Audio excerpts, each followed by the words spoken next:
పరిశుద్ధాత్మ దేవుడు మనకు అనుగ్రహించిన ఈ సమయంలో ప్రార్థన ద్వారా వాక్యము కొరకై ప్రభువును వేడుకుందాము. ప్రతి ఒక్కరూ తల వంచి కళ్ళు మూసుకొని ప్రార్థనలు ఏకీభవిస్తూ ప్రతి ఒక్కరూ కూడా ప్రభువును అడగండి. దేవా, నీవు నాతో మాట్లాడు నాయన, మీ వాక్యం ద్వారా మీరు నాతో మాట్లాడండి ప్రభువా అని ప్రతి ఒక్కరు కూడా ప్రార్థన చేసుకునండి.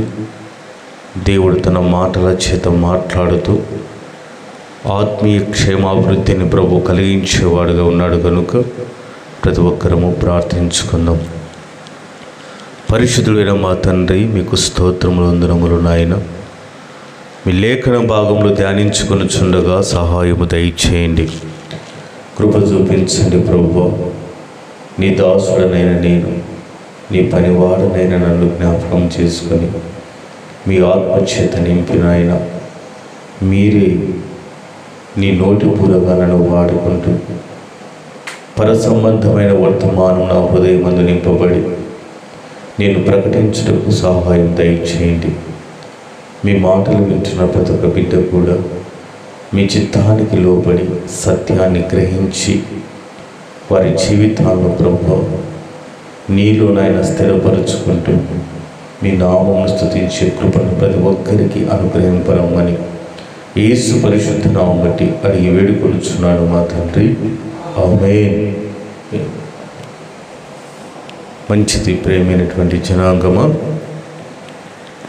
ఈ దినకాలంలో పరిశుద్ధాత్మ దేవుడు మనకు అనుగ్రహించినటువంటి ఈ సమయంలో లేఖన భాగములను మనము ధ్యానించుకుందాము. సంఘమంతా కూడా ఒక మాట మీరు గ్రహించవలసిన వారై ఉన్నారు. మీరు గ్రహించవలసినటువంటి మాట ఏంటంటే, వాక్యము ఎప్పుడు కూడా ఒకరికి మేలుకరంగాను మరికొకరికి కీడుగాను ఉండదు. దేవుని యొక్క వాక్యము ఎప్పుడు కూడా ఒకరికి కీడుగా ఒకరికి మేలుగా ఉండదు. దేవుని వాక్యం ఎప్పుడు కూడా అందరికీ అది క్షేమకరంగాను సత్యమును అనేకులకు తెలియజేసేదిగాను, దేవుని మాట అనేకుల జీవితాలను సరిచేసేదిగా ఉంది. అయితే దేవుని మాటలను చాలామంది వింటున్నప్పుడు వారికి అనుగుణంగా వాటిని మార్చుకుంటూ ఉన్నారు. వారికి ఇష్టమైనట్లు దానిని వారి జీవితాలకు అనువదించుకుంటూ ఉన్నారు. అయితే ప్రియమైనటువంటి దైవ జనాంగమా, దేవుని యొక్క మాటలు వింటున్న మీరు ఎప్పుడూ కూడా వాక్యమును వింటున్నప్పుడు శ్రద్ధగాను భయముతోనూ భక్తితోనూ విశ్వాసముతోనూ దేవుడే నాతో తన మాటల ద్వారా మాట్లాడుతూ ఉన్నాడు, దేవుడే తన వాక్కును నాకు వినిపింపజేస్తున్నాడు అని నువ్వు వినినప్పుడు, వాక్యం ఏదైనా సరే నీ హృదయాన్ని తాకుతూ ఉన్నప్పుడు నీలో ఒక భయము, ఒక భక్తి, విశ్వాసము కలుగుతుంది. వాక్యం వినేటప్పుడు ఎప్పుడైతే నీకు విసుగు వస్తుందో, వాక్యం వినప్పుడు ఎప్పుడైతే చెవులకు వినసొంపుగా లేదో, అప్పుడు నీవు వాక్యమందు నీ మనసు ఉంచడం లేదు. ఎందుకంటే నీకు ఇష్టమైనట్టు వాక్యం ఎప్పుడూ ఉండదు. పరిశుద్ధ గ్రంథంలో ఉన్న దేవుని మాటలు మనుషులకు ఇష్టమైనట్లు రాయబడలేదు. అవి దేవుని చిత్తానికి ఇష్టమైనట్లుగా రాయబడి ఉన్నవి కనుక వాక్యాన్ని ఎప్పుడు కూడా మనము అంగీకరించవలసిందే. లేఖన భాగంలో ఈరోజు మనము తెలుసుకునేటువంటి మాటలు పరిశుద్ధాత్మ దేవుని యొక్క నడిపింపులో ఫిలిప్పు అనేటువంటి వ్యక్తి సువార్త పరిచర్య చేస్తూ అనేక గ్రామాలు తిరుగుతూ అనేక పట్టణాలకు వెళ్తూ దేవుని యొక్క మాటలు ప్రకటిస్తూ ఉన్నాడు. చూడండి, లేఖన భాగంలో అపోస్తుల కార్యములు 8వ అధ్యాయము 4వ వచనం నుండి చదువుకుందాం.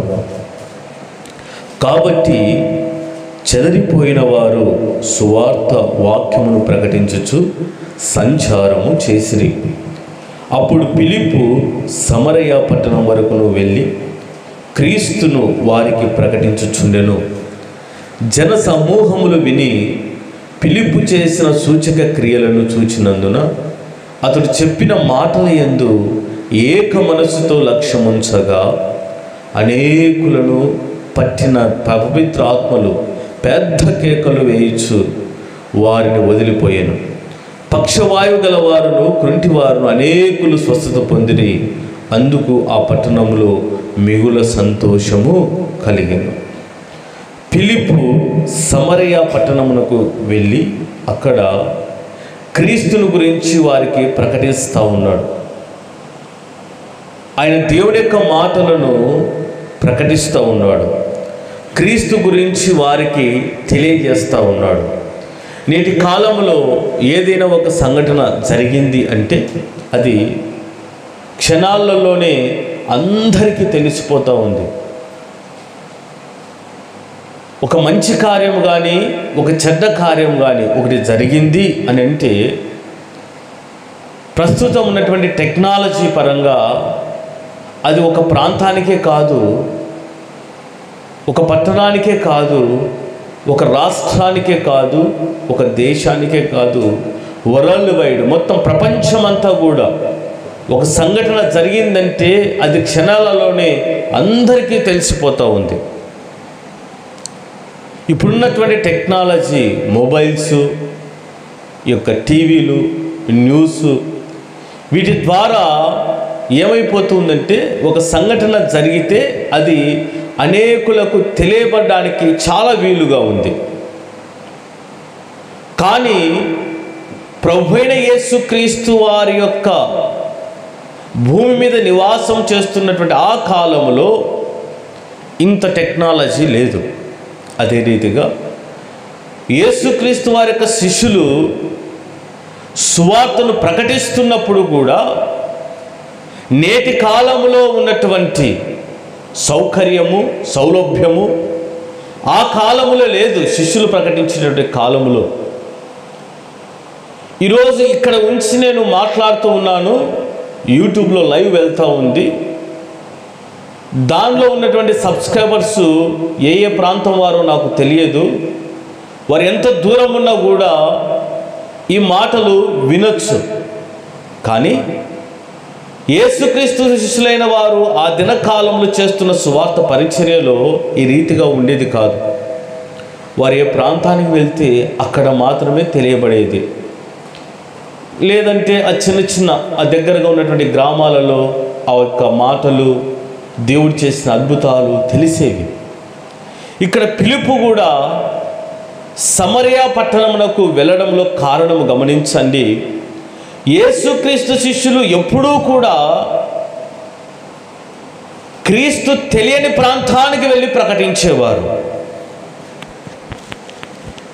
ప్రభు వారికి చెప్పినటువంటి మాట అదే, మీరు సర్వలోకానికి వెళ్ళి సర్వ సృష్టికి సువార్తను ప్రకటించండి. నమ్మి బాప్తిసం పొందిన వాడు రక్షించబడతాడు, నమ్మని వాడికి శిక్ష విధించబడతాదని ప్రభు సెలవిచ్చాడు. మార్కు సువార్త 16వ అధ్యాయము 15-16 వచనంలో. ఫిలిప్పు చేస్తున్నటువంటి పని కూడా అదే. క్రీస్తు తెలియని ప్రాంతానికి వెళ్ళి క్రీస్తుని గురించి వారికి ప్రకటిస్తూ ఉన్నాడు. చూడండి 5వ వచనంలో అంటాడు, సమరయ పట్టణం వరకు నువ్వు వెళ్ళి క్రీస్తును వారికి ప్రకటించుచుండెను. ఎవరిని ప్రకటిస్తూ ఉన్నాడండి? క్రీస్తును ప్రకటిస్తూ ఉన్నాడు ఫిలిప్పు. యేసుక్రీస్తు వారి యొక్క జననం ఏ రీతిగా జరిగింది, ఆయన బ్రతికి ఉన్నటువంటి 33.5 సంవత్సరాల జీవిత కాలములో ఏ రీతిగా ఆయన జీవించాడు, ఆయన పొందిన శ్రమలేంటి, ఎందుకు శ్రమ పొందవలసి వచ్చింది, ఎందుకు ఆయన బాధను అనుభవించవలసి వచ్చింది, ఎందుకు ఆయన సిలువ వేయబడి ఉన్నాడు,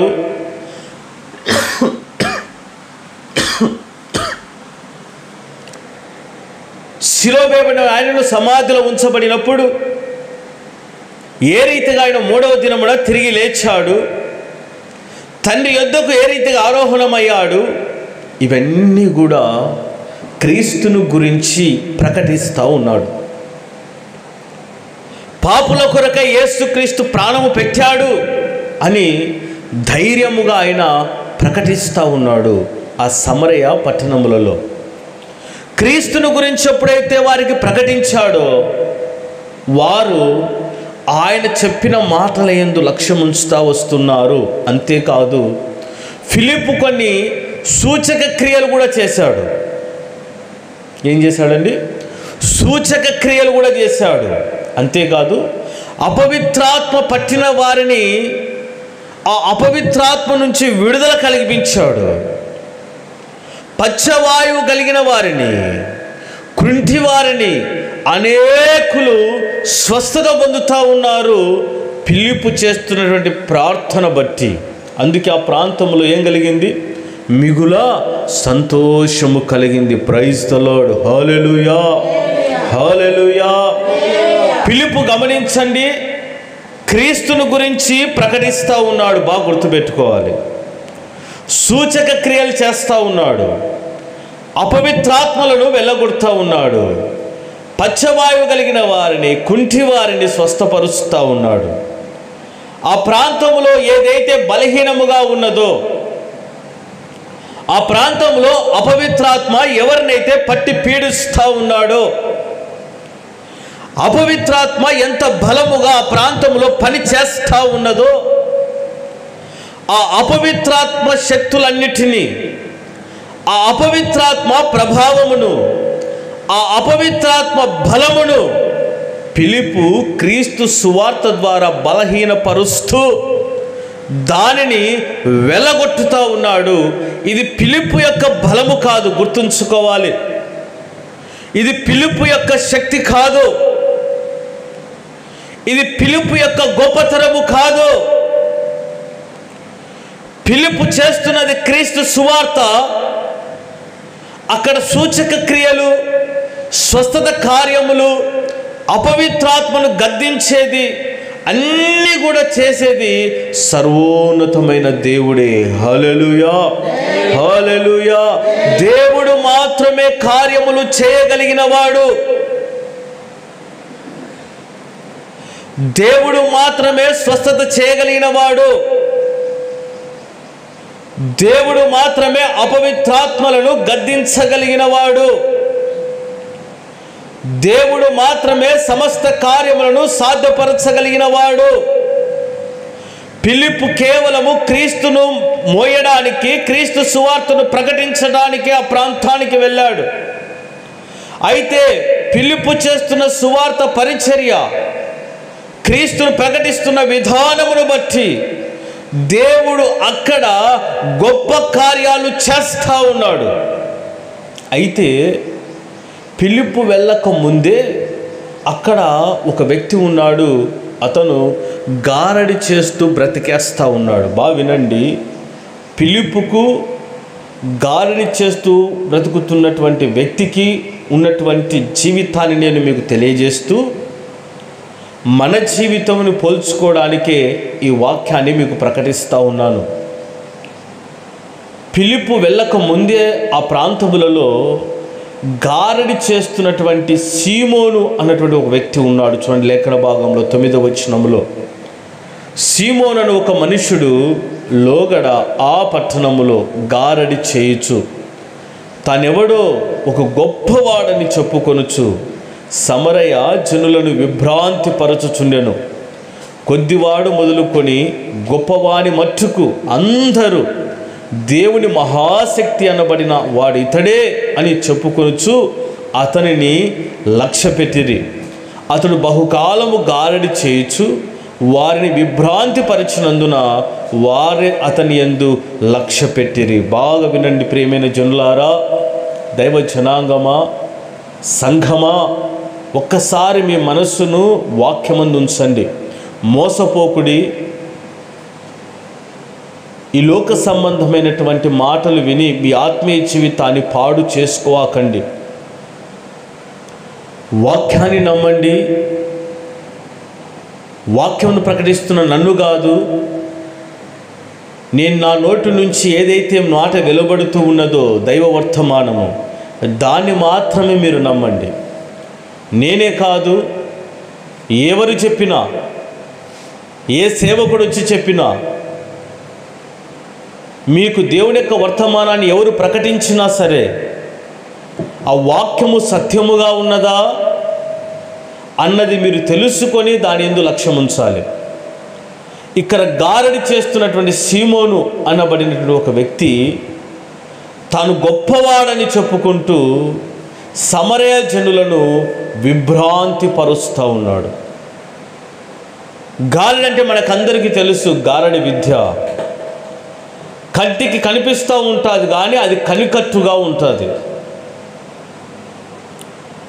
వారు చేస్తూ ఉంటారు కార్యక్రమాలు, అవి చూస్తూ ఉంటాం, మనకు చాలా అద్భుతంగా ఉంటుంది, ఆశ్చర్యంగా ఉంటుంది, చూడడానికి నమ్మశక్యము కాని రీతిగా ఇది నిజమేనా అని మన హృదయము ఆశ్చర్యపడే విధంగా ఆ గారడి చేసేవారి యొక్క పరిస్థితి మనం చూస్తూ ఉంటాం. మెజిషియన్స్, మ్యాజిక్ చేసేవారు. ఒక వ్యక్తి పుస్తకంలో నుంచి పావురం బయటికి తీసుకొని వస్తూ ఉంటాడు,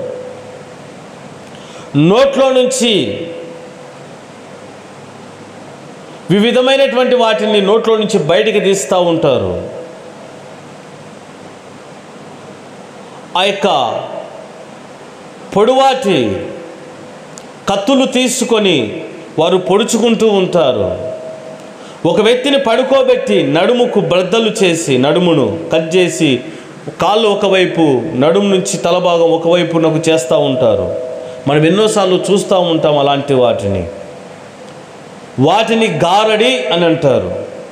అంటే గారడిలో ముఖ్యంగా చెప్పాలంటే ఏముంటుందంటే మోసపరిచే తత్వం ఉంటుంది. నీ కంటికి చూస్తున్నప్పుడు అది మంచిగా ఉంటుంది, ఆశ్చర్యంగా ఉంటుంది, కానీ ఆ గారడి ఏం చేస్తూ ఉందంటే మోసపరుస్తూ ఉంది, నిన్ను మోసము చేసేదిగా ఉంది గారడి కార్యక్రమాలు. ఇక్కడ ఆ పని చేస్తున్నాడు సీమోను అన్నబడినటువంటి వ్యక్తి. ప్రజలను మోసం చేస్తూ ఉన్నాడు.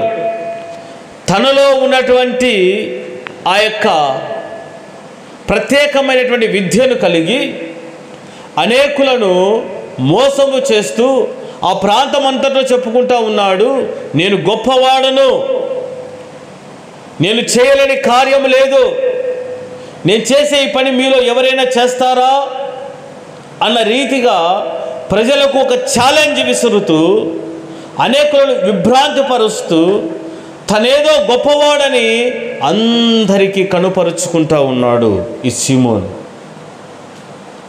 గారడి చేయువానికి దైవభక్తి కలిగి ఉన్నవాడు చేయడానికి చాలా వ్యత్యాసం ఉంది. ప్రేమైన దైవ జనాంగమా, ఈరోజు కూడా ఆనాడు సీమోను చేసిన గారడి విద్యలు ఈరోజు కూడా అనేకులు చేస్తున్నారు. గారడి చేసేవాడు ఒక వ్యక్తిని పడుకోబెట్టి వాని మీద ఒక బెడ్షీట్ కప్పి అంటూ ఉంటాడు ఉన్న జనాలను, ఇదిగో అమ్మగారి యొక్క చెవులకు ఏమున్నాయి అని అంటాడు. ఏమంటా ఉన్నాడు? అమ్మగారి యొక్క చెవులకు ఏమున్నాయి అంటే ఆ పడుకున్నవాడు, రగ్గు కప్పుకున్నవాడు చెవులకు ఏముంటాయి? కమ్మలు ఉంటాయి. చెప్పడం ఏముంది గొప్ప సంగతి, కమ్మలు ఉన్నాయి అంటాడు. అయ్యగారి చేతికి ఏముంది అని అంటాడు, ఏముంటుంది? వాచ్ ఉంది అంటాడు. ఇందులో గొప్పతనం ఏముంది గమనించండి. అమ్మగారి జడలో ఏమున్నాయి అంటాడు. వాడు పూలుంటేనే అంటాడు ఆ మాట, అమ్మగారి జడలో ఏమున్నాయి. వీడేం చెప్తాడు?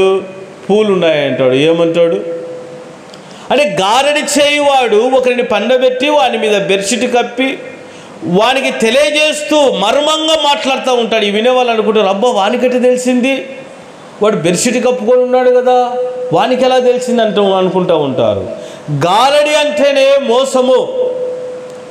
ఈరోజు చాలామంది కూడా క్రీస్తు సువార్తలోనికి గారడి తీసుకొని వచ్చారు, గారడి విద్యను తీసుకొని వచ్చారు. నిన్న ఒక వ్యక్తి చెప్తా ఉన్నాడు ప్రార్థనలో, ఇదిగో పూల చెక్క వేసుకున్న సహోదరుడా, దేవుడు నీతో చెప్తా ఉన్నాడు ఇట్రా అని పిలిచాడు. అతను వచ్చినాడు. అతను వస్తానే, నువ్వు కొన్ని సమస్యలలో ఉన్నావు, నిజమా కాదా అన్నాడు. నిజమే అన్నాడు. బాగా వినండి, ఏమంటా ఉన్నాడు? నిజమా కాదంటే నిజమే అంటున్నాడు. సమస్య లేని వాడు ఎవడున్నాడు? ప్రార్థనకు వచ్చేవాడే సమస్యతో కూడుకున్నవాడు. నిజమే అంటూ ఉన్నాడు. దేవుడు నీ సమస్యను తీరుస్తాడని నాతో చెప్తా ఉన్నాడు. నీ పేరు ఆతో మొదలవుతుంది. ఏంది మాటలు? ఏ పేరు అక్షరంతో మొదలవుతుందంట? ఆ అనే అక్షరంతో మొదలవుతా అంటే అతను అంటున్నాడు, అవునయ్యా నా పేరు అశోక్ అంటున్నాడు.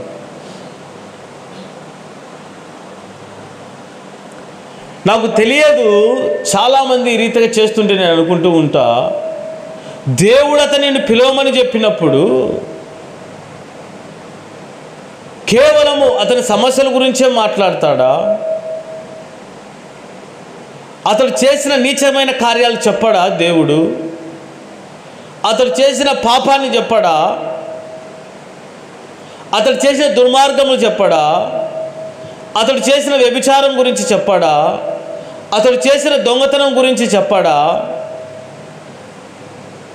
గమనించండి, చెప్పడేమో దేవుడికి, తెలియవేమో అవన్నీ. ఒకవేళ చెప్పినా ఇతను అతనితో అంటే వచ్చినటువంటి ఆ గుంపులో 10 మంది కూడా నిలబడరు. ఎందుకంటే చేసిన పాపాలన్నీ చెప్తా ఉన్నాడు, అందరు తెలిసిపోతున్నాయనే పరుగు తీస్తారు అక్కడ ఉండకోకుండా. ఇప్పుడు చేస్తున్నటువంటి గారడీలు ఇవే క్రైస్తవ్యములో, క్రీస్తు సువార్తలో జరుగుతున్నటువంటి గారడి విద్యలు. అరటి బండితో ప్రార్థన చేస్తే నీకు పిల్లలు పుడతారు. ఏందో నాకు అర్థం కావడంలా. అట్టిమట్టు ప్రార్థన చేసి ఇచ్చే పిల్లలు పుడతారంట. హన్న ఏ అట్టిపండు తినింటే పిల్లలు పుట్టినారు? శారమ్మ ఏ పండు తినింటే పిల్లలు పుట్టినారు? దీనికి సాక్ష్యం ఇస్తారా వీళ్ళు ఎక్కడైనా? పలానా పండు తినింటే పలానా ఆమెకు గర్భం వచ్చిందని ఎక్కడైనా సాక్ష్యం ఇస్తారా బైబిల్లో? లేదు. కానీ వీళ్ళు చేస్తున్న గారడీలు చూస్తే ఆశ్చర్యం. వీళ్ళు ప్రార్థన చేసి ఇస్తే ఆ పండు తింటే పిల్లలు పుడతారంట. గారడి. జనులారా మోసపోకండి. దేవుడు నీకు పిల్లలు ఇవ్వాలని తలిస్తే నువ్వు పండు కాదు తినాల్సింది. విశ్వాసంతో ప్రార్థన చేసుకో, దేవుడు నీ గర్భఫలాన్ని తెరుస్తాడు. దేవుడు కార్యాలు చేయడా అంటే చేస్తాడు ఆయన. కానీ దానిని ఒక రాంగ్ వేలో తీసుకొని వెళ్తా ఉన్నారు. దేవుడు స్వస్థ కార్యాలు చేయడా అంటే చేస్తాడు ఆయన. కానీ దాన్ని స్వలాభం కోసము ఆపేక్షతో దాన్ని చెడుద్రోవ పట్టిస్తూ ఉన్నారు.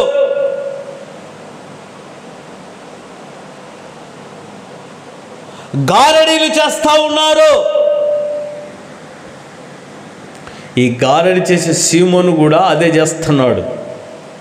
ఏం చేస్తూ ఉన్నాడు ఈ గారడి చేసే సీమోను? అందరినీ మోసపరుస్తూ నేను గొప్పవాణ్ణి అని అందరికీ తెలియజేసుకుంటా ఉన్నాడు. వాక్యం వింటున్నటువంటి ప్రియమైన దేవుని సంఘమా, ఈరోజు నీ కాళ్ళు పరుగులెడతా ఉన్నాయి, నీ పాదములు పరుగులెడతా ఉన్నాయి. ఎక్కడికి పరుగులెడతా ఉన్నాయో తెలుసా? ఎక్కడ పిల్లలు పుడతారో అక్కడికి.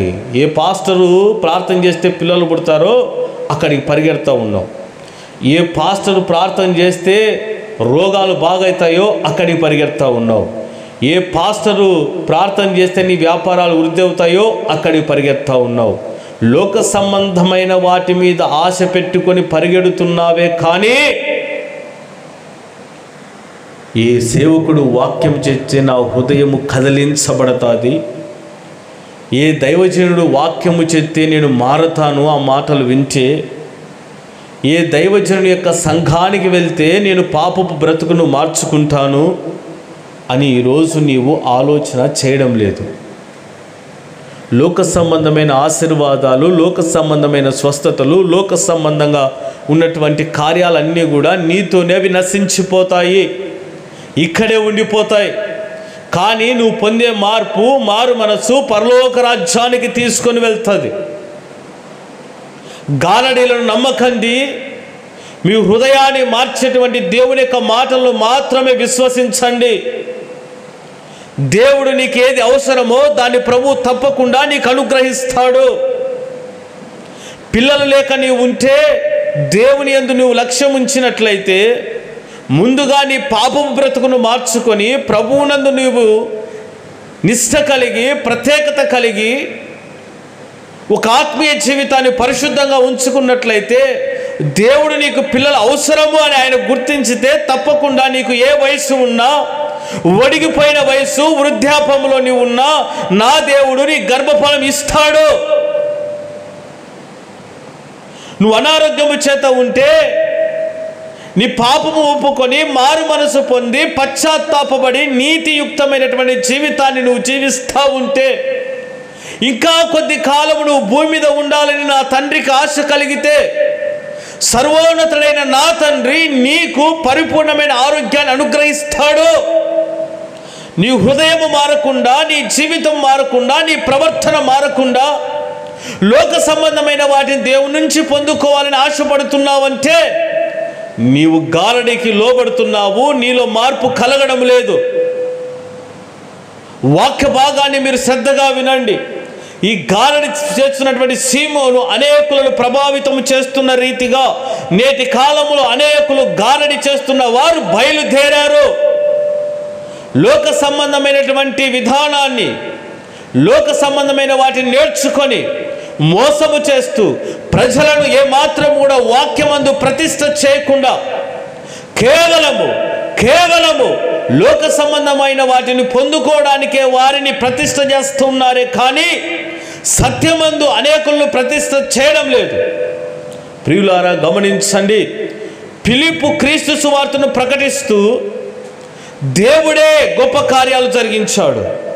ఈ గారడి సీమోను ప్రజలను మోసము చేస్తూ తను గొప్పవాడని చూపించుకుంటా ఉన్నారు. లేరంటారా? నేటి కాలములో నీ దైవ సేవకుని ప్రేమించు కానీ పూజించమాకు. రెండింటికి చాలా వ్యత్యాసం ఉంది. దైవ సేవకుని ప్రేమించడం వేరు, దైవ సేవకుని పూజించడము వేరు. ఏంటి రెండింటికి వ్యత్యాసము గమనించండి. ప్రేమించడము, దైవ సేవకులను ప్రేమించడం అంటే ఇదిగో సంఘ అవసరతలలో, సంఘ సేవకుని యొక్క అవసరతలలో అతని చక్కగా, అతనికి తోడుగా, అతనికి సువార్త పరిచర్యలో నీవంతు సహాయంగా ఉండడము. పూజించడం అంటే ఏంటో తెలుసా? దైవ సేవకుడు వస్తుంటే పూలు వేసి పూల మీద నడిపించడము, దండలు వేయడము, శాల్వాలు కప్పడము, ఆ దైవ సేవకునితో ఫోటో దిగి 10,000 డబ్బులు ఇచ్చి ఫోటో దిగి ఇంటిలో పెట్టుకొని పెద్ద ఫ్రేము. పనికి మాలినటువంటి చేష్టలు చేస్తున్నారు నేటి కాలపు క్రీస్తు సంఘంలో ఉన్నటువంటి సేవకులు, విశ్వాసులు. ఏ రీతిగా అయిపోయారంటే సేవకుడే దేవునిగా భావిస్తూ ఉన్నారు. దేవునికి ఇవ్వాల్సినటువంటి మహిమ, దేవునికి ఇవ్వాల్సినటువంటి ఘనత, దేవునికి ఇవ్వాల్సినటువంటి స్థుతులు ఇవన్నీ కూడా దైవ సేవకులకు ఇస్తూ ఉన్నారు. గమనించండి. నువ్వు పూజిస్తున్న నీ సేవకుని కంటే, నీ పాస్టర్ కంటే, నీ రెవరెండ్ కంటే దేవుడు గొప్పవాడు. దేవుని నువ్వు ప్రేమించాలి, దేవుని గౌరవించాలి, దేవుని నువ్వు గణపరచాలి. Worship to God. నీ ఆరాధన దేవునికి ఉండాలి. గారడి చేసేవారిని అత్యధికంగా నువ్వు గౌరవిస్తూ ఉన్నావు. దేవుని నువ్వు గణపరచడం లేదు. నేనెక్కడ దైవ సేవకుని పూజిస్తూ ఉన్నాను, నేను ఎక్కడ పూజించలేదే అని నువ్వు అనుకుంటున్నావు. ఒకసారి ఆలోచించండి. దేవుడు అందరి ప్రార్థనలకు ఒకే రీతిగా జవాబిస్తాడు. ఆయనకున్న ప్రామాణికం ఒకటే నీ ఎడల. ఒక సేవకుడు ప్రార్థన చేసినా, ఒక విశ్వాసి ప్రార్థన చేసినా, ఒక పాపి ప్రార్థన చేసినా, ఎవరు ప్రార్థన చేసినా దేవుని యొక్క ప్రణాళిక ఒక్కటే. ఆ వ్యక్తిలో చూసేది విశ్వాసము కలిగి ఉన్నాడా లేదా, పరిశుద్ధత కలిగి ఉన్నాడా లేదా అన్నదే ప్రభువు చూసేవాడిగా ఉన్నాడు. నీలో విశ్వాసము కలిగి, పరిశుద్ధత కలిగి, దేవుని యొక్క వాక్యానికి లోబడి ఆయన చిత్తాన్ని అనుసరించి నీవు బ్రతికితే, ప్రార్థిస్తే దేవుడు నీ మొరను వింటాడు. కానీ ఈరోజు నువ్వు చేస్తున్నది ఏంటి? నీలో పాపము పెట్టుకొని, నీలో దుర్మార్గత పెట్టుకొని, నీలో దుష్టత్వము పెట్టుకొని, ఇదిగో ఆ దైవజనుడు ప్రార్థన చేస్తే నాకు మేలైతుందని వెళ్తూ ఉన్నావు. దీన్ని విడిచిపెట్టవు, పాపాన్ని విడిచిపెట్టవు, దుష్టత్వాన్ని విడిచిపెట్టవు, నీచమైన జీవితాన్ని విడిచిపెట్టవు. కానీ ఒక దైవజనుడు ఏదైనా చేస్తున్నాడంటే అక్కడికి పరిగెడతా ఉన్నావు. ఇక్కడ నువ్వు దైవజనుడు కాదు చూడవలసింది, దేవుని చూడాలి. నీ జీవితము దైవజనుడు ఎదుట కాదు కనపరచవలసింది, దేవుని ఎదుట కనపరచాలి. నీ యథార్థత, నీ యథార్థమైన బ్రతుకు దేవుడు చూడాలి. నీ పరిశుద్ధత దేవుడు చూడాలి. నీ పవిత్రమైన జీవితాన్ని దేవుడు చూడాలి. కానీ నీవు దేవుడు చూడవలసిన నీ హృదయాన్ని అపరిశుద్ధమైన వాటితో నింపుకొని, ఏదైనా ఒక దైవజనుడు వచ్చి అద్భుత కార్యాలు చేస్తూ ఉన్నాడు, ఆశ్చర్య కార్యాలు చేస్తూ ఉన్నాడు, స్వస్థ కార్యాలు చేస్తూ ఉన్నాడు అంటే ఈ లోపల ఉన్నటువంటి దుష్టత్వాన్ని విడిచిపెట్టుకోకుండా అతని మీద నమ్మకంతో వెళ్తూ ఉన్నావు. చాలా తప్పు. గమనించండి. ముందుగా నువ్వు మారాలి. ఫస్ట్ నువ్వు మారాలి. నీ జీవితాన్ని మార్చుకోవాలి, నీ బ్రతుకును మార్చుకోవాలి, నీ హృదయాన్ని మార్చుకోవాలి, నీ చూపును, నీ మాటలను సమస్తమును మారు మనస్సు పొంది అప్పుడు నువ్వు దేవునికి కనుపరుచుకోవాలి నీ పవిత్రమైన పరిశుద్ధమైన జీవితాన్ని, హృదయాన్ని. ఈ మాట నిజమా కాదా ఒక్కసారి గమనించండి. ఎప్పుడూ ఒక దైవజనుడు ఏదైనా చేస్తున్నాడంటే అక్కడికి పరిగెడతావు, కానీ నీ బ్రతుకును మార్చుకోవడం లేదు.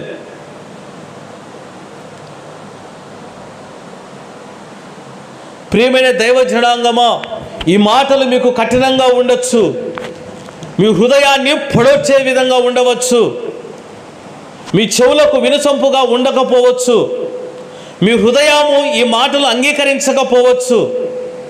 అయినను పర్వాలేదు.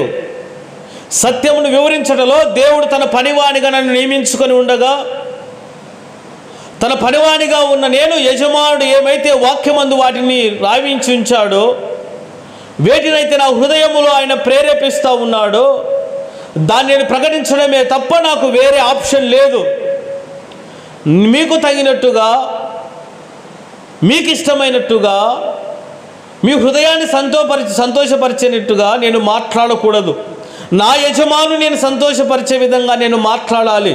నా యజమాని యొక్క సంకల్పాన్ని నెరవేర్చే విధంగా నేను మాట్లాడాలి తప్ప మీ ముఖములలో సంతోషం చూడడానికి,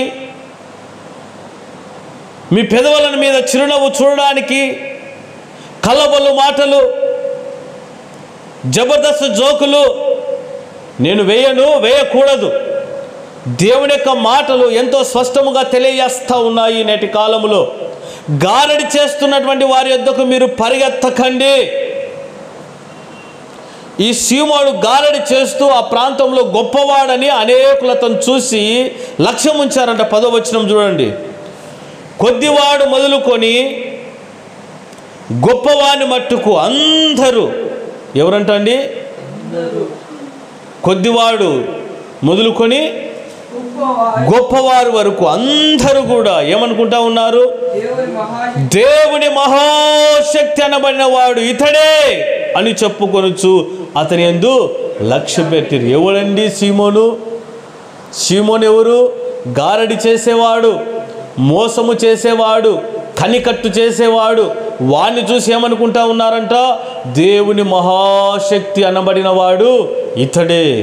దేవుని మహాశక్తి అనబడినవాడు ఇతడే, దేవుని మహాశక్తి అనబడినవాడు ఇతడే అని కొద్దివారు మొదలుకొని గొప్పవారు, ఉన్నవాడు మొదలుకొని లేనివాడు, ధనవంతుడు మొదలుకొని పేదవాడు అందరూ ఏమనుకుంటారంటే అయ్యో దేవుని మహాశక్తి ఇతడే అనుకుంటా ఉన్నారు. ఈరోజు నువ్వు కూడా అనుకుంటా ఉన్నావు కొంతమందిని చూసి, ఆ సేవకుడు గొప్పవాడు, ఈ సేవకుడు గొప్పవాడు.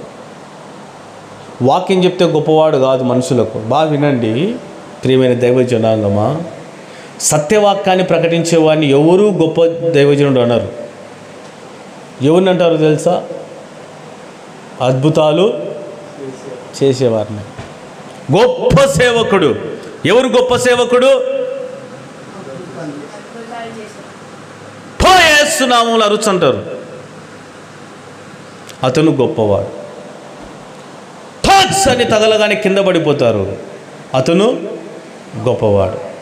నడుచుకుంటా పోతుంటే నీడ పడితే ఆ నీడకి పడితేనే అందరూ డ్రని పడిపోతారు, లైన్గా ఉండేటోళ్ళు, వాళ్ళు గొప్పవారు దైవ సేవకులు.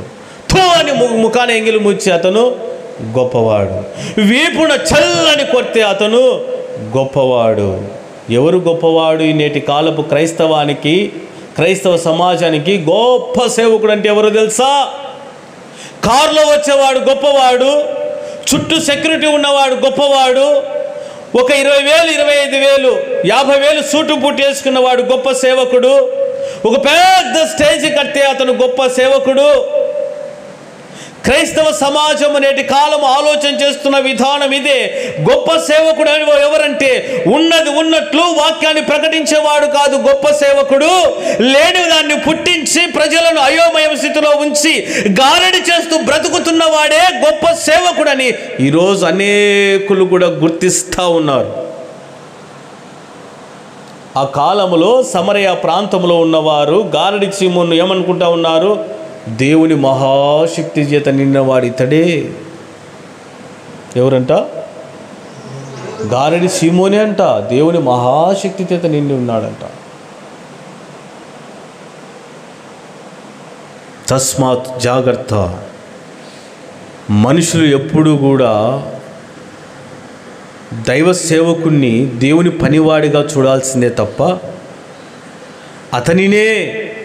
అతడే ఈ కార్యాలు చేస్తున్నాడని ఎప్పుడూ కూడా అనుకోకూడదు. కార్యములు చేయువాడు ఎవరు? దేవుడు. స్వస్థతలు చేయువాడు, అద్భుతాలు చేయువాడు, ఆశ్చర్యకార్యాలు జరిగించేవాడు, మరణము సహితము సజీవ లెక్కలో ఉంచగలిగిన వాడు ఆయన మాత్రమే, సర్వోన్నతమైన దేవుడు మాత్రమే. గారడి చేసేవారు కాదు. గమనించండి, ఈరోజు నీ మనసులో ఉన్నటువంటి భావన, ఎక్కడైతే సూచక్రియలు, ఎక్కడైతే అద్భుతాలు, ఎక్కడైతే ఆశ్చర్యకాలు జరుగుతున్నాయో అక్కడే పరిగెత్తా ఉన్నారు. ఈ చేసేవారిని నేను ఒక మాట అడుగుతాను. పక్షవాయువు కలిగిన వాడిని ఏం చేశాడు సీమోను? పక్షవాయువు కలిగిన వాడిని ఏం చేశాడు సీమోను? 7వ వచనంలో 3వ లైన్లో, పక్షవాయువు గలవారును కృంటివారును అనేకులు స్వస్థ పొందిరి. పక్షవాయువు కలిగిన వాడు మన కంటికి కనిపిస్తూ ఉంటాడు కదా. ఎలాగుంటారు? పోలియో వచ్చిన వాళ్ళు కాళ్ళు చాలా సన్నగా ఉంటాయి, బలం ఉండదు, ఆ కాళ్ళల్లో స్పర్శ ఉండదు. వారిని గిచ్చినా కొట్టినా వారికి ఏమాత్రం కూడా నొప్పి అనిపించదు. ఆ కాళ్ళల్లో వాళ్ళకు శక్తి ఉండదు. ఎటువైపు వేస్తే అటువైపు పడిపోతూ ఉంటాయి పక్షవాయువు వచ్చిన వారిని ఎవరైనా బాగు చేశారా? బావినండి. పుట్టుకతోనే పక్షవాయువు కలిగిన వారిని ఎవడైనా నడిపించాడా? ఇది నిజమైన స్వస్థత కార్యం. పిలుపు చేశాడే, అది నిజమైన స్వస్థత కార్యం. కుంటివారిని నడిపించినాడే, అది నిజమైన స్వస్థత కార్యం. మీరు చాలా జాగ్రత్తగా గమనించండి. స్వస్థత కార్యాలు చేసేవాడు కంటికి కనిపించిన వాటిని నేను బాగు చేసిన అంటాడు. పుట్టుకతోనే పోలియో వచ్చిన వ్యక్తిని తీసుకొని వెళ్ళి నడిపించమని చెప్పని నడిపిస్తాడేమో. అంటే నేను దేవుడు చేయడం అంటే చేస్తాడు, కానీ అక్కడ ఉన్నవాడు గారడి చేసేవాడు కాబట్టి కార్యం జరగదు. ఫిలిప్పు లాంటి వ్యక్తి ఉంటే, ఎవరు లాంటి వ్యక్తి? ఫిలిప్పు లాంటి వ్యక్తి ఉంటే పక్షవాయువు కలిగిన వాడిని నడిపిస్తాడు. నేటి కాలంలో నేను స్వస్థ కార్యాలు చేస్తానని బోర్డు వేసుకుంటూ చేస్తూ ఉన్నారు కదా కార్యక్రమాలు. గారడి చేసేవారు వాళ్ళని చేయమని ఈ కార్యాన్ని చూద్దాం, చేయలేరు. కారణం ఏంటో తెలుసా? వాళ్ళలో ప్రభావం లేదు. అది దేవుడు చేయవలసిన కార్యము. మీరు జాగ్రత్తగా గమనించాలి. ఇక్కడ స్వస్థ కార్యములకు నేను వ్యతిరేకిని కాను. రోగములను బాగు చేస్తాడు దేవుడు, దెయ్యాలను వెళ్ళగొట్టుతాడు, అపవిత్రాత్మను పారద్రోస్తాడు, మరణించిన వారిని సహితము నా దేవుడు సజీవ లెక్కలో నిలపగలుగుతాడు. నేను దీనికి కట్టుబడే ఉన్నాను. కానీ కొంతమంది చేస్తున్న గారడిని మాత్రమే ఈ గారడి సీమోన్తో నేను పోలుస్తూ మీకు తెలియజేస్తా ఉన్నా. నీవు గారడి చేస్తున్నటువంటి అత వ్యక్తిగా నమ్మాల్సింది క్రీస్తును నమ్ము అని చెప్తూ ఉన్నా. కార్యము చేయువాడు దేవుడై ఉన్నాడని నీకు తెలియజేస్తా ఉన్నా. ఈ లేఖన భాగాన్ని మనము చూసినప్పుడు ఆ ప్రాంతంలో ఉన్నవాడు కొద్దివారు మొదలుకొని పెద్దవారు వరకు, గొప్పవారు వరకు అందరూ ఇతడు దేవుని మహాశక్తి, ఇతడు దేవుని మహాశక్తి అనుకుంటా ఉన్నారు. అయితే ఇతను చాలా కాలం నుంచి అక్కడ గారడీలు చేస్తూ అందరినీ విభ్రాంతి పరుస్తూ ఉన్నప్పుడు ఫిలిప్పు ఆ ప్రాంతంలోకి వచ్చి ఏం చేస్తాడు? 12వ వచనంలో, అయితే ఫిలిప్పు దేవుని రాజ్యమును గూర్చియు యేసుక్రీస్తు నామము గూర్చియు సువార్త ప్రకటించుచుండగా, బాగా వినండి అమ్మా, దేవుని మాటలు శ్రద్ధగా వినండి. ఏం చెప్తా ఉన్నాడు? దేవుని రాజ్యము గూర్చియు యేసుక్రీస్తు నామము గూర్చియు సువార్త ప్రకటించుచు ఉండగా వారతని నమ్మి పురుషులను స్త్రీలను బాప్తిస్మం పొందిరి. ఎప్పుడు బాప్తిస్మం పొందినారు? దేవుని రాజ్యం గురించి, క్రీస్తు నామము గురించి ప్రకటించినప్పుడు వారు నమ్మి ఏం చేస్తూ ఉన్నారు? బాప్తిస్మము. ఏం నమ్ముతూ ఉన్నారంట? క్రీస్తు నమ్ముతూ ఉన్నారు. దేవుని రాజ్యం గురించి నమ్ముతూ ఏం చేస్తూ ఉన్నారు? బాప్తిస్మము తీసుకుంటూ ఉన్నారు. ఆల్రెడీ ఈ మాటను నేను చెప్పాను లాస్ట్ వీక్లో. బాప్తిస్మము ఎవరిని నమ్మి తీసుకుంటూ ఉన్నారు? ఫిలిప్పును నమ్మా? వినాలి దైవ జనాంగమా, దేవుని సంఘమా, ఫిలిప్పును నమ్మి వారు బాప్తిస్మం తీసుకున్నారా? మరి ఎవరిని నమ్మి తీసుకున్నారు? వాక్యమును విని, దేవుని యొక్క వాక్యం విని మనసునందు నమ్మి విశ్వసించి బాప్తిస్మం తీసుకున్నారు. ఈరోజు నీవు ఒక గొప్ప సేవకుని ఎద్దకు పోయి బాప్తిస్మం తీసుకుంటున్నావు. అతను బాప్తిస్మం ఇచ్చేనే కొంతమంది ఇదే పద్ధతి ఉన్నారు.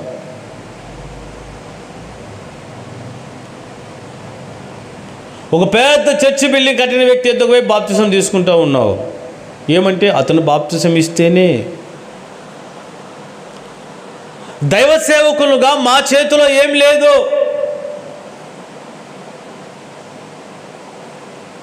నీకు బాప్తిజం ఇచ్చేది దైవ సేవకుడు, కానీ నీకు రక్షణ ఇచ్చేది ఎవరు? నీ పాపాలు క్షమించేది ఎవరు? ఆయన మాత్రమే. నీ పాపాలు క్షమించేది, నీకు రక్షణ ఇచ్చేది ఆయన. మరి ఎందుకని నీవు ఒక గొప్ప సేవకుడు ఎందుకు పోయి నేను బాప్తిజం తీసుకోవాలి? గొప్ప సేవకుడు అంటే ఒక చర్చి బిల్డింగ్ పెద్దది కట్టినేదో, ఒక గుంపు పెద్దగా ఉన్నదో వీళ్ళకు గొప్ప సేవకుడు. కొంతమంది యెరూషలేము పోయి బాప్తిజం తీసుకుంటున్నారు యోర్దాను నదిలో. ఎక్కడంట? యోర్దాను నదిలోనికి వెళ్ళి బాప్తిజం తీసుకుంటారు. ఏమి ఇక్కడ తీసుకుంటే లేదా బాప్తిజము? యేసుక్రీస్తు శిష్యులు ఎప్పుడూ కూడా సమరయ ప్రాంతానికి వెళ్ళి అక్కడున్న వాళ్ళని తీసుకొని వచ్చి యోర్దాను నదిలో ఇచ్చినారా బాప్తిజము?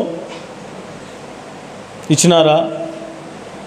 మన వాళ్ళు ఎట్టుండారంటే, యోర్దాను నదిలో నేను బాప్తిజం తీసుకున్నా. నీ మనిషేసరా మారు మనసు పొందుకోకుండా నీవు యోర్దాను నదిలో బాప్తిసం పొందితే ఏమొస్తుంది?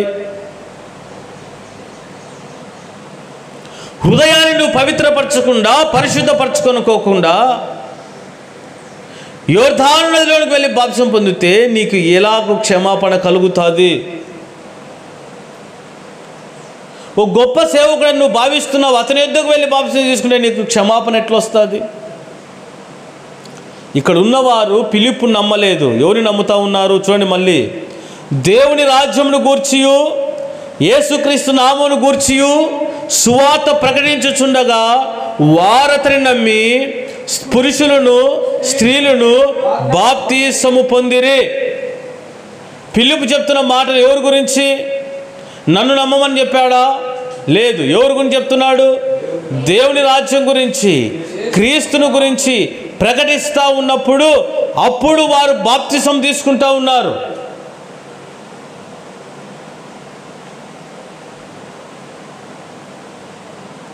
వారు పొందుతున్న బాప్తిసము మారు మనసు పొంది తీసుకుంటున్నట్టు బాప్తిసం.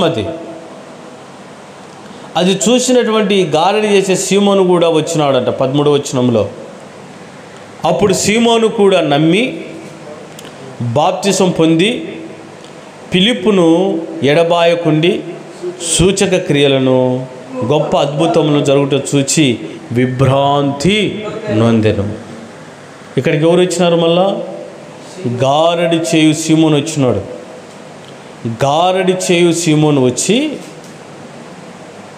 అతను కూడా ఏం చేశాడంట? నమ్మి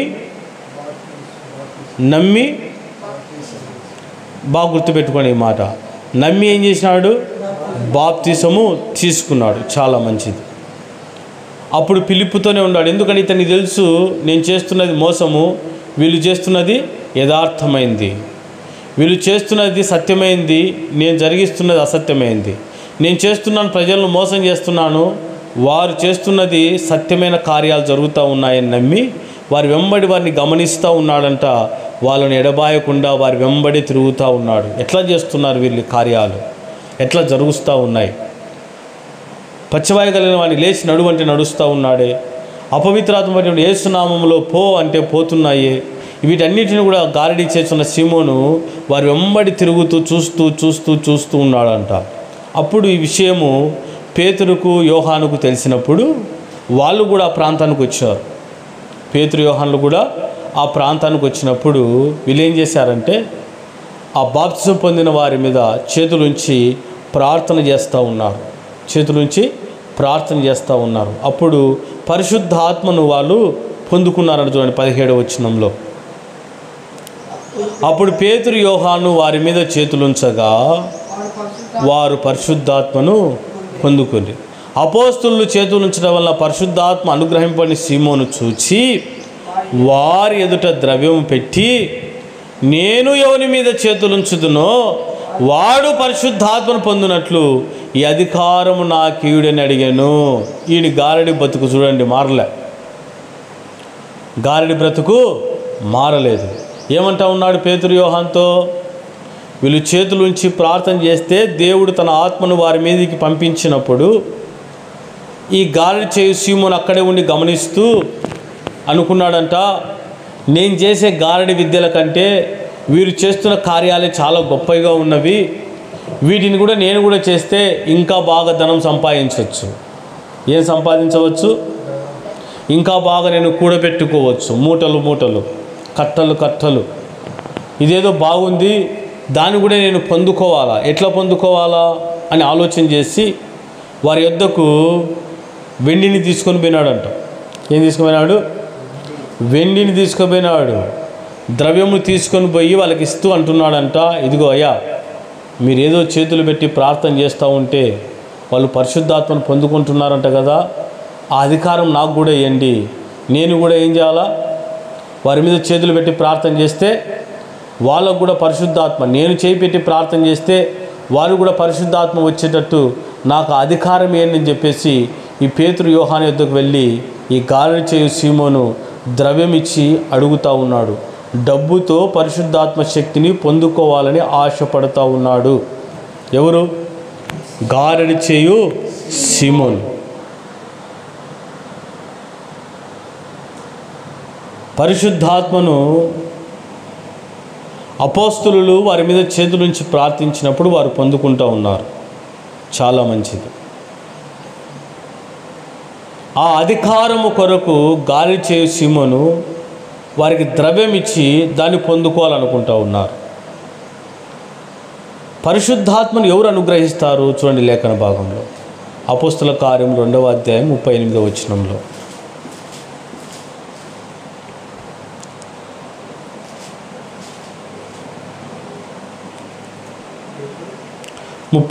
చదవండి.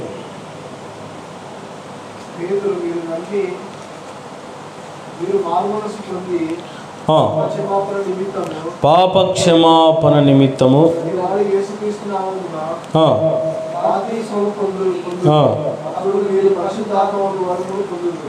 ఏం పొందాలంట?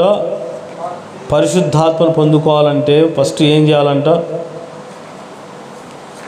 బాప్తిసము పొందాలి. అది ప్రాముఖ్యమైనది. పరిశుద్ధాత్మను పొందుకోవాలంటే మొదటగా ఒక వ్యక్తి ఏం చేయాలంట? బాప్తిసము తీసుకోవాలి. బాప్తిసము పొందినప్పుడే ఆ వ్యక్తి ఏం పొందుకుంటాడు? పరిశుద్ధాత్మను పొందుకుంటాడు. బాప్తిసం పొందుకోనకుండా పరిశుద్ధాత్మను ఒక వ్యక్తి పొందుకోలేడు. ఈ విషయాన్ని మీరు గుర్తుంచుకోవాలి. ఆ పరిశుద్ధాత్మను వరాన్ని ఎవరు ఇచ్చేది? దైవ సేవకులు కాదు. మీ నెత్తి మీద చేయిబెట్టి ప్రార్థన చేస్తే వచ్చేది కాదు పరిశుద్ధాత్మ, దేవుడిచ్చేది. చూడండి ఒక మాట, లూకా సువార్త 11వ అధ్యాయము 13వ వచనం. లూకా సువార్త 11వ అధ్యాయం 13వ వచనంలో,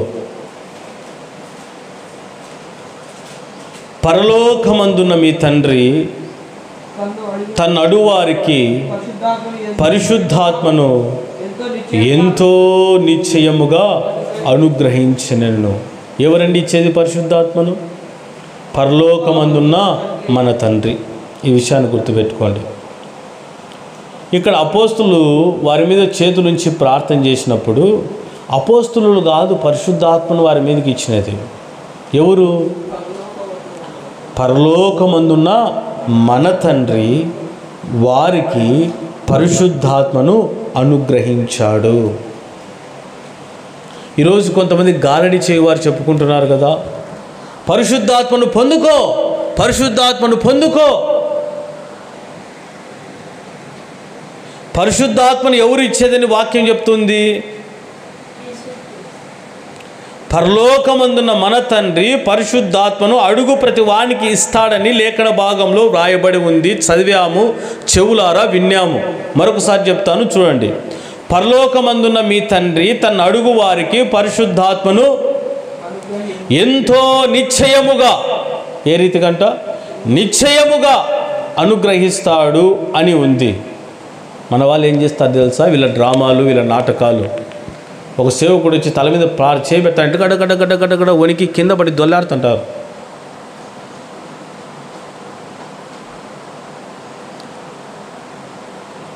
అతను ఇటంటే చాలు చెయ్యి, అందరూ ఆ జంపున పడిపోతారు లైన్గా.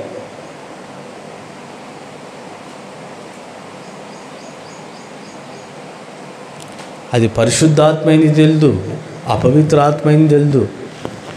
ఈయనేమో పరిశుద్ధాత్మ మీ మీదకి వచ్చిందంట అంటాడు. నేను చెప్తే పరిశుద్ధాత్మ రాదు, ఇంకొకరు చెప్తే పరిశుద్ధాత్మ రాదు. ఇక్కడ పరిశుద్ధాత్మను నీ మీదికి అనుగ్రహించేవారు ఎవరై ఉన్నారు? పరలోకమందున్న మన తండ్రి. లూకా సువార్త 11వ అధ్యాయము 13వ వచనంలో మన తండ్రి మాత్రమే పరిశుద్ధాత్మను అనుగ్రహిస్తాడు. ఇక్కడ ఈ గారడి చేసేటువంటి సీమోను ఏం చేశాడండి? గారడి చేసే సీమోను డబ్బు ఇచ్చి నాకు కూడా ఆ అధికారము ఇవ్వండి, నేను కూడా అందరినీ పరిశుద్ధాత్మతో నింపుతా, ఇంకా సంపాదించుకుంటా. ఇప్పుడు సంపాదించుకుంటున్నారు కదా చాలామంది. డబ్బే ప్రధానముగా ధనాపేక్ష కలిగిన వారే గారడీలు చేస్తూ క్రీస్తు సువార్తలో లేనిపోని కార్యక్రమాలని జరిగిస్తూ వాక్యాన్ని వ్యతిరేకంగా ఆరాధనలు నడిపిస్తూ డబ్బును మూట కట్టుకుంటూ ఉన్నారు కదా, అలాంటి గారడి చేయడానికే ఈ సీమోను అప్పట్లో తన మనస్సును ప్రేరేపించుకున్నాడు. నేటి కాలంలో గారడి కలిగిన వారు చాలామంది వచ్చారు. బిజినెస్ గురించి చెప్తారు, రోగాల గురించి చెప్తారు, అప్పుల గురించి చెప్తారు, సమస్యల గురించి చెప్తారు, అన్నిటినీ గురించి చెప్తారు. కానీ ఒక్కటి మాత్రం విడిచిపెడతారు. ఏంది? వాడు చేసిన పాపం గురించి చెప్పారు. చెప్తే వీళ్ళకి తెలిసే కదా చెప్పేది. ఒకవేళ తెలిసిందే అనుకో, తెలిసినా కూడా చెప్పరు. సాధ్యమైనంత వరకు చేసేదే గారడి. ఆ గారడిలో ఈ పాపం గురించి చెప్పినారనుకో రారు, రావాల్సిన ధనము రాదు. కాబట్టి ఎంతసేపున్న ధనాపేక్షకు లోబడిన వారై లోక సంబంధమైన వాటి యందు మనుషులను గారడి చేస్తూ వారిని దైవ మార్గమును అడ్డుపెట్టుకొని బ్రతికేస్తూ ఉన్నారు. సీమోను వలె బ్రతికేస్తూ ఉన్నారు. ఈరోజు దైవ జనాంగమా, నేను ప్రకటిస్తున్న మాటలు నాకు లాభం చేకూర్చాలని కాదు, మీరు సత్యమందు నిలబడాలని, సత్యము మీ యందు ప్రతిష్ఠ చేయబడాలని. పరిశుద్ధాత్మను దేవుడు అనుగ్రహిస్తాడు, మనుషులు కాదు. సీమోను ఆ రీతికి వచ్చి అడిగినప్పుడు ఈ పేతురు యోహాను అంటున్న మాట చూడండి, లేఖన భాగంలో 11వ వచనంలో, నీ హృదయము దేవుని ఎదుట సరైనది కాదు కనుక ఈ కార్యమందు నీకు పాలు పంపులు లేవు. ఏమంటా ఉన్నారు? ఏమన్నారండి? ఎవరి ఎదుట? బాగా వింటున్నారా? ఏమంటా ఉన్నారు? నీ హృదయము దేవుని ఎదుట సరైనదిగా లేదు. అంటే నువ్వు మోసపు బ్రతుకుతో ఉన్నావు, నీ హృదయం యథార్థంగా లేదు. ఈ గొప్ప కార్యమును నీ లాభేక్ష కొరకు ఉపయోగించుకోవాలని ఆశపడతా ఉన్నావు. ఇది చాలా తప్పు గారడి సీమోను. దేవుని ఎదుట నీ హృదయం సరిగా లేదు, దాన్ని సరి చేసుకో అని వీరు గారడి సీమోనుతో ప్రకటిస్తూ ఉన్నారు. ఇప్పుడు చెప్పండి, నీ హృదయము ఎవరి ఎదుట సరైనదిగా కనబడాలి? ఎవరి ఎదుట?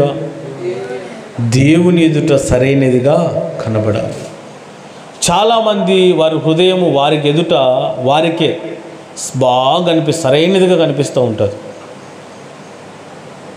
అంటే వారు ఎన్ని తప్పులు చేసినా, ఎంత పాపము జరిగించినా, ఎంత చెడ్డ హృదయం కలిగి ఉన్నా నేను కరెక్ట్ అని అనుకుంటూ ఉంటారు.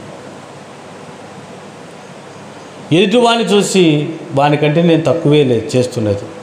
అయినా ఎవరున్నారు నీతిగా ఈ కాలంలో? ఎవరు చేయలేదు తప్పు?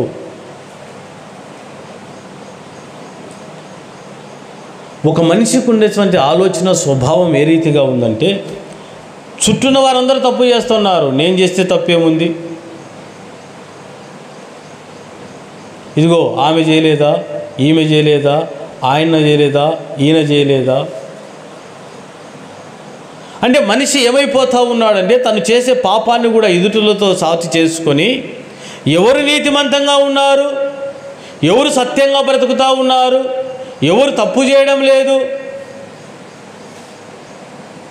ఆ పాపపు బ్రతుకునే, కంపు కొట్టే బ్రతుకునే సువాసనగా ఎంచుకుంటూ ఉన్నారు. కానీ వాక్యములో చెప్తున్న మాట, నీ హృదయము దేవుని ఎదుట సరైనదిగా కనిపించాలి. నీ ఎదుట కాదు సరైనదిగా కనిపించవలసింది, ఇతరులతో సాటి చేసుకున్నప్పుడు కాదు సరైనదిగా కనిపించవలసింది, దేవుని ఎదుట సరైనదిగా కనిపించాలి. అప్పుడే నీ బ్రతుకు ఎంత నీచంగా ఉన్నదో, ఎంత కంపు కొడుతున్నదో, ఎంత బురదలో నీవు ఉన్నావో, ఎంత మలినమైనటువంటి బ్రతుకు నీకు అంటుకొని ఉన్నదో, ఏ పాపపు ఊబిలో నీవు చిక్కుబడి ఉన్నావో నీకు తెలియచేయబడుతుంది. దేవుని ఎదుట నీవు పరిశుద్ధంగా ఉన్నావో లేదో చూసుకున్నప్పుడు. మనుషులతో పోల్చుకోవడం ఏంటండి? వ్యభిచారం చేసే స్త్రీ, ఇదిగో ఆమె కూడా వ్యభిచారం చేస్తూ ఉంది, నేను చేస్తే తప్పేముంది అని అనుకుంటా ఉంది. వ్యభిచారం చేస్తున్నవాడు, ఇదిగో అతను కూడా వ్యభిచారం చేస్తూ ఉన్నాడు, నేను చేస్తే తప్పేముంది అని అనుకుంటా ఉన్నాడు. దొంగతనం చేసేవాడు, నా అవసరం కోసం నేను దొంగతనం చేస్తున్నా అని అనుకుంటా ఉన్నాడు. హత్య చేసేవాడు, నాకు అన్యాయం చేశాడు వాడు, అందుకే నేను వాడిని చంపేస్తున్నా అని అనుకుంటా ఉన్నాడు. ఎవరికి వాడు తప్పు చేస్తున్నాడు, వాని హృదయానికి వాడు సరైనదిగా కనిపిస్తూ ఉంది. వాని హృదయం వానికి సరైనదిగా కనిపిస్తూ ఉంది కాబట్టే వానిలో మారు మనసు రావడం లేదు. ఒక్కసారి నీ హృదయము, నీ జీవితాన్ని ప్రభు ఎదుట నువ్వు చూసుకుంటే అప్పుడు తెలియజేయబడుతుంది నీకున్నటువంటి జీవితము సరైనదో కాదో. పరిశుద్ధుడైనటువంటి దేవుని ఎదుట అపరిశుద్ధమైన నీ జీవితాన్ని కనపరుచుకున్నప్పుడే తెలుస్తుంది నువ్వు ఎంత నీచమైన బ్రతుకుతున్నావో, ఎంతటి మలినమైనటువంటి జీవితము నువ్వు కలిగి ఉన్నావో, భరించలేని చెడు వాసన కలిగిన జీవితాన్ని నువ్వు జీవిస్తూ ఉన్నావో అప్పుడు తెలియచేయబడుతుందండి. ఒకసారి నేను ఒక ప్రాంతానికి సువార్తకు వెళితే స్లమ్ ఏరియా అంతా కూడా అన్నీ కూడా ఏ రీతిగా ఉన్నాయంటే సైడు కాలువలు, చాలా కంపు. ఫస్ట్ ఆ ప్రాంతానికి వెళితే కడుపులో తిప్పేసింది, చాలా చెడు వాసన, భరించలేకపోతా ఉన్నా. కానీ ఆ కాలువ దగ్గరనే చాలా ఇల్లులు ఉన్నాయి. వారు సంతోషంగా కూర్చున్నారు, ఏమాత్రం వారు ముక్కు మూసుకోలేదు, హ్యాపీగా ఉన్నారు. ఆ కాలువ దగ్గర కూర్చొని మాట్లాడుకుంటూ ఉన్నారు, ఇళ్ళల్లో ఉన్నారు, చాలా బాగున్నారు. నాకు అనిపించింది, నాకెందుకు ఇంత వాసన వస్తూ ఉంది, వీళ్ళు బాగున్నారని. వాళ్ళని అడిగితే వాళ్ళు అంటున్నారు, మాకు అలవాటు అయిపోయింది. ఏమైపోయిందంట? అలవాటు అయిపోయింది మాకు ఈ వాసన. చాలా విపరీతమైన దుర్వాసన వస్తూ ఉంది. దానికి వారు అంటున్నారు, మాకు చాలా అలవాటు అయిపోయింది పాస్టర్ గారు అంటూ ఉన్నారు. మీరు కొత్త కదా, ఆ వాసన అందుకే మీరు పడ్డం లేదు, మేము ఎప్పుడు ఇక్కడే ఉంటాము కాబట్టి మాకు అలవాటు అయిపోయింది. ఈరోజు పాప బ్రతుకు కూడా నీకు అలవాటు అయిపోయింది, చెడు జీవితము నీకు అలవాటు అయిపోయింది, దేవునికి వ్యతిరేకంగా జీవించడం నీకు అలవాటు అయిపోయింది. నీ హృదయములో ఎంత పాపము మూట కట్టుకొని ఉన్నా, అది పెరిగిపోతూ ఉన్నా నీకు అలవాటు అయిపోయింది పాపము చేయడం, నీచంగా బ్రతకడము, నీ దేహాన్ని పాడు చేసుకోవడము, పరస్త్రీలతో నీవు చేస్తున్నటువంటి పాపపు క్రియలు, పరాయి పురుషునితో నువ్వు జరిగిస్తున్నటువంటి నీచమైన కార్యాలు నీకు అలవాటు అయిపోయి దీంట్లో తప్పేముంది అని నువ్వు అనుకుంటున్నావు. కానీ ఒక్కసారి నీ జీవితాన్ని ప్రభుతో పోల్చుకుంటే, ప్రభు ఎదుట నువ్వు నిలబడితే అప్పుడు తెలుస్తుంది నువ్వు ఏ రీతిగా ఉన్నావో. అందుకే ఇక్కడ అంటున్నారు, దేవుని ఎదుట నీ హృదయము సరైనదిగా లేదు సీమోను అంటూ 22వ వచనంలో.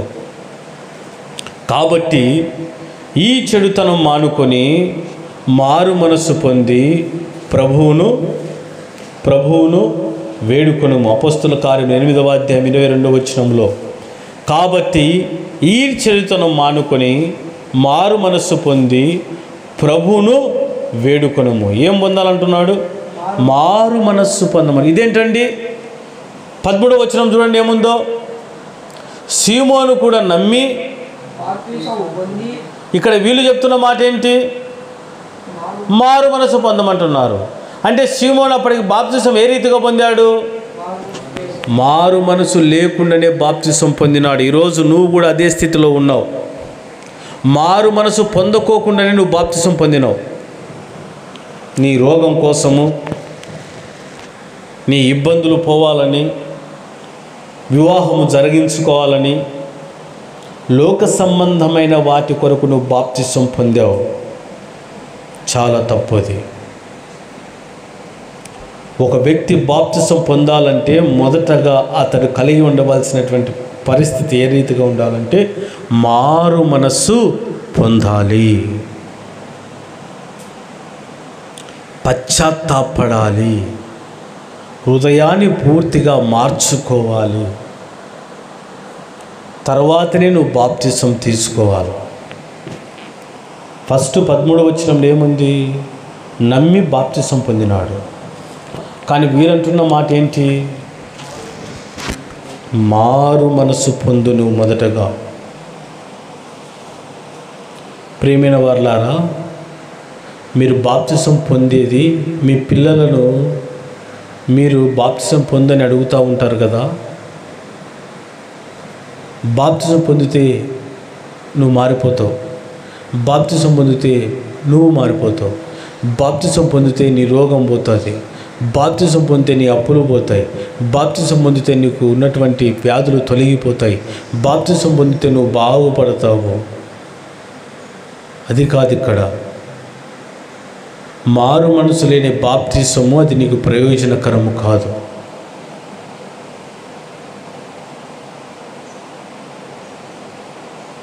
మారు మనసు లేని బాప్తిసము నీకు అది ప్రయోజనకరము కాదు. నువ్వు మారు మనసు పొంది బాప్తిసం తీసుకుంటేనే నీకు అది ప్రయోజనకరం. గారెడి చేయు సీమోను బాప్తిసం తీసుకున్నాడు కానీ మారు మనసు పొందలేదు. అందుకే తన బుద్ధి మారలేదు, తన ఆలోచన మారలేదు. అందుకే అంటున్నాడు, ద్రవ్యం ఇచ్చి ఆ పరిశుద్ధాత్మను నేను కూడా అనేకులకు ఇచ్చుటకు నాకు అధికారం కావాలని కోరుకుంటున్నాడు. వాక్య భాగంలో ఏం తెలుసుకున్నాము? పరిశుద్ధాత్మను ఎవరు ఇచ్చేది? పరలోకమందున మన తండ్రి ఇస్తాడు పరిశుద్ధాత్మను అంటూ 23వ వచనం చూడండి. నీవు ఘోర దుష్టత్వంలోనూ దుర్నీతి బంధకంలోనూ ఉన్నట్టు నాకు అగుపడుచున్నదని చెప్పాను. ఎక్కడున్నాడంట? ఘోరమైన దుష్టత్వము, దుర్నీతి బంధకములలో. ఇదేంటండి? బాప్తిసం పొందితే ఇవన్నీ పోవాలి కదా, దుష్టత్వం ఉండొద్దు కదా, దుర్నీతి ఉండొద్దు కదా, చెడుతనం ఉండొద్దు కదా. మరి ఇదేంటి? ఈయనలో అవన్నీ కూడా ఏం చేస్తూ ఉన్నాయంట? కనిపిస్తూ ఉన్నాయి తన ప్రవర్తనలో. గారడి సీమోను చేయు ప్రవర్తనలో ఇవన్నీ కూడా కనిపిస్తూ ఉన్నాయంట. ఏమేమి కనిపిస్తూ ఉన్నాయి? దుష్టత్వము, దుర్నీతి బంధకములలో. ఎందుకు అవి కనిపిస్తున్నాయి చెప్పండి? ఇతను ఏం పొందలేదు? మొదటగా మారు మనస్సు పొందలేదు కనుకనే దుష్టత్వం తనలోంచి వెళ్ళిపోలేదు, దుర్నీతి వెళ్ళిపోలేదు, పాత జీవితం అట్టనే ఉంది, మారు మనసు లేదు కాబట్టి. అందుకే ఇక్కడ అంటున్నారు, నీవు బంధకములలో ఉన్నట్టు నాకు అగుపడుచున్నది అని చెప్పాను. గారడి చేయు సీమోను వలె మారు మనసు లేని బాప్తిసము నువ్వు తీసుకొని ఉన్నావా? ఒక్కసారి గమనించు. మారు మనసు పొంది నువ్వు బాప్తిసం తీసుకో. చాలామంది 2-3 సార్లు బాప్తిసాలు తీసుకుంటున్నారు. ఫస్ట్ తీసుకుంటారు, అబ్బే జీవితం బాగాలేదు, నేను మళ్ళీ బాప్తిసం తీసుకుంటాను, ఇంకొకరి దగ్గర పోయి అక్కడ బాప్తిసం తీసుకుంటారు. తర్వాత ఇక్కడ కూడా సరిగా లేదు, ఇంకొక పెద్ద సేవకుని గారి దగ్గర పోయి బాప్తిసం తీసుకోవాలా, అక్కడ పోయి బాప్తిసం తీసుకుంటారు. ఒక సామెత ఉంది, చేసిన పాపాలు గోషిలో పెట్టుకొని కాశీకి పోతే ఏమొస్తుంది? చేసిన పాపాలు ఎక్కడ పెట్టుకున్నారంట? గోషిలో పెట్టుకున్నారంట. అంటే లోక సంబంధమైన మాట. చేసిన పాపాలని హృదయంలో పెట్టుకొని వాటిని విడిచిపెట్టుకోకుండా నువ్వు ఎన్నిసార్లు బాప్తిసం పొందితే ఏమొస్తుంది? ఎంత గొప్ప సేవకు దగ్గర నువ్వు బాప్తిసం తీసుకుంటే ఏమొస్తుంది? మారు మనసు ప్రాముఖ్యమైంది. గమనించండి, మనిషి మారడము చాలా ప్రాముఖ్యమైంది. ఆ మార్పు కావాలి. గాలి చేయు సీమోన్లో నాకు ఈ లోక సంబంధంగా వారి స్వలాపేక్ష కోసం సేవ చేస్తున్న సేవకులు కనిపిస్తూ ఉన్నారు. సంఘంలో ఉన్నటువంటి విశ్వాసులు కనిపిస్తూ ఉన్నారు, లోక సంబంధ ధనాపేక్ష కలిగి ఉన్నటువంటి అన్య జనాంగము కనిపిస్తూ ఉన్నారు. ఈరోజు నువ్వు ఏ స్థితిలో ఉన్నావో ఒకసారి ఆలోచించు ప్రియమైనటువంటి దేవుని బిడ్డ. నీ జీవితము దేవుని యందు స్థిరత్వము కలిగి జ్ఞానయుక్తంగా నీవు నడుచుకోవాలి అన్నదే దేవుని పనివాడినైన నా యొక్క ఆశ. దేవుని పనివాడిగా నేను చెప్పుకుంటూ ఉంటా. ఎప్పుడు కూడా నేను దేవుణ్ణి పనివాడను అని చెప్పుకుంటూ ఉంటా. ఎందుకంటే ఆయన పనిని నేను చేస్తూ ఉన్నా. ఎప్పుడో మేబీ కొన్ని సంవత్సరాల క్రితం నాకు తెలిసినటువంటి ఒక కుటుంబంలో ఉన్న ఒక ఆమె అన్నది, యు ఆర్ గాడ్ సర్వెంట్ అని అన్నది. అవును, నేను దేవుని పనివాడిని అంటే, అమ్మాయి అన్నది నేను గాడ్ డాటర్ అన్నది, నేను దేవుని కుమార్తెను అని అన్నది. నువ్వు దేవుని పనివాడవైతే నేను దేవుని కుమార్తెని అన్నది. నేనన్నా, నువ్వు దేవుని కుమార్తెవే, కానీ మీలాంటి వారికి క్రీస్తును పరిచర్య చేసే పనివాడను నేను అని. కొన్ని సంవత్సరాలు అయింది ఆ మాటను. అంటే పనివాడిగా చెప్పుకోవడానికి నాకు ఎలాంటి సిగ్గు లేదు. ఎందుకంటే నా యజమానుడు ఆయన అప్పగించిన పనిని సక్రమంగా చేయడమే నా బాధ్యత.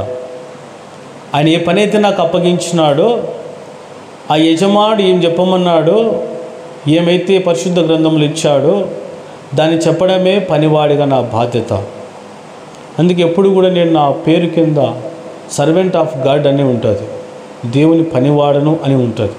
రెవరెండ్లు కానీ, పాస్టర్ అని కానీ, బిషప్ అని కానీ, డాక్టర్ అని కానీ, మరొకటని అపోస్తలులని, ప్రవక్త అని ఏవి ఉండవు. ఎందుకంటే సమస్త మహిమా ఘనత ఆయనకే చెందాలా. ఆయన సువార్తను ప్రకటిస్తున్న ప్రతి ఒక్కరు కూడా ఆయన పనివారే. వింటున్న మీరు ఆ పనిలో బాల్య భాగస్థులై ఈ పనివాని యొక్క వాక్యము దేవుని యొక్క మాటగా చెప్పిన నేను, సత్యమును గ్రహించండి, అసత్యమును దూరం చేసుకోండి, గారడి చేయు సీమోలను నమ్మకండి, చాలామంది ఉన్నారు. దేవుని నమ్మండి, దేవునికి సమస్త మహిమ చెల్లించండి. దేవుడు మీ జీవితాలలో గొప్ప కార్యం చేస్తాడు. దేవుడి యొక్క మాటలను దీవించి ఆశీర్వదించునుగాక. ఆమేన్.